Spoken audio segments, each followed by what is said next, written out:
आप जानेंगे कि गैर जुबान कैसे और कब मिलती है। जिन पर रूह कुछ आया लेकिन वो गैर जुबान नहीं बोलते, वो रोना शुरू हो जाते। अमाल की किताब 2 बाब और उसकी 3 और 4 आयत।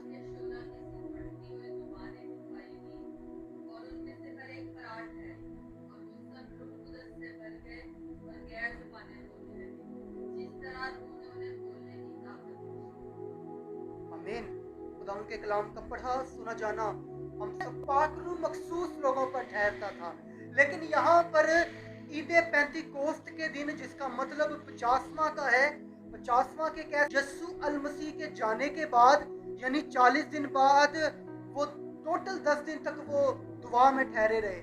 40 दिन वो और 10 दिन 50वां। यहाँ पर 11 मेरे शागिर्द हैं, उसने सब पर आकर ठहर गया और वो सब रूह कुछ से भर गए और वही करने लगे जो पाक रूह ने उन्हें तौफीक बख्शी। रूह कुछ नाजिल होता है। और करें यहाँ पर जुबानें कौन सी हैं, कौन सी जुबानों की बात की जा रही है। ਇਹਦਾ ਇਹ मतलब नहीं ਜਿਹੜੇ ਮੈਨੂੰ सुन रहे हो कि पाक रूह नाजिल होया तो सिर्फ बंदा गैर जुबान ही बोलता। पाक रूह की मुख्तलिफ नेमतें हैं, मुख्तलिफ काम है। जहाँ पर उसको लगता है उस चीज की जरूरत है, वहां पर पाक रूह उस तरीके से काम करता है। यहूदी, यूनानी, लातीनी, इब्रानी, अरामी, तरह तरह के लोग वहां मौजूद थे, अलग अलग जुबानें समझने वाले थे।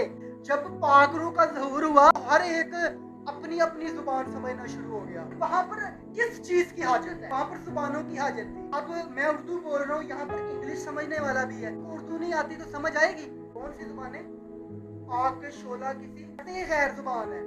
गैर जुबान, ये गैर जुबान नहीं है। गैर जुबान क्या है, वो एक ही है। यहाँ पर जुबानों की बात की जा रही है। इसकी कंफ्यूजन है। रूल कुछ आएगा तो लोग गैर जुबानें बोलना शुरू हो जाएंगे। जिन पर रूल कुछ आया लेकिन वो गैर जुबान नहीं बोलते, वो रोना शुरू हो जाता। अब जानेंगे कि गैर जुबान कैसे और कब मिलती है। फिक्र नहीं, यहाँ पर जुबानों को समझाना था। कुछ लोग कहते हैं गैर जुबान, जहाँ तेरी जुबान थिड़की वहां तुझे गैर जुबान मिल गई, वहां तुझे रूल कुछ मिल गया।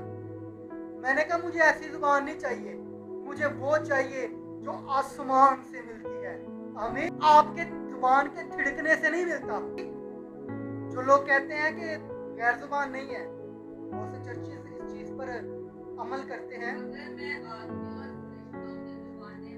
अगर आदमी और फरिश्तों, यानी कि जो फरिश्ते बोलते हैं, फरिश्ते कौन सी जुबान बोलते हैं, खुदाई जुबान। आदम को कोई लैंग्वेज का पता नहीं था।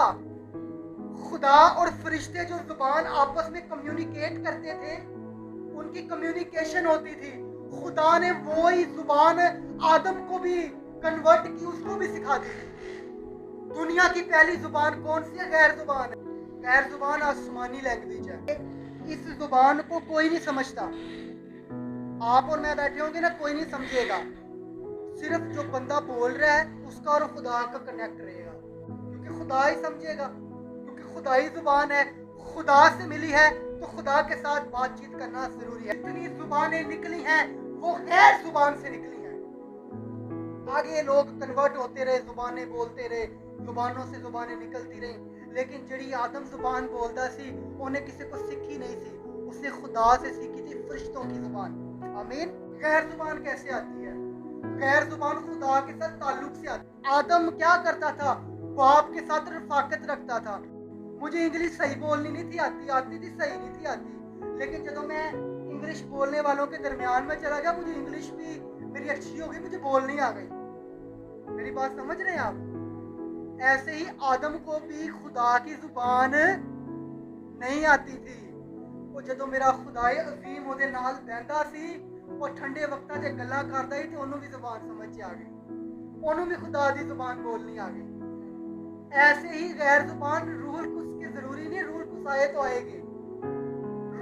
गैर जुबान मिलती है बाप के साथ रिलेशन रखने से।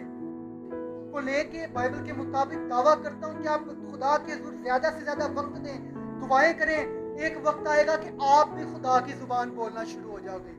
वो जुबान दुनिया के लिए गैर है, इसलिए उन्होंने गैर जुबान आने हैं। मुझे जो भी जुबान नहीं आती वो मेरे लिए गैर है।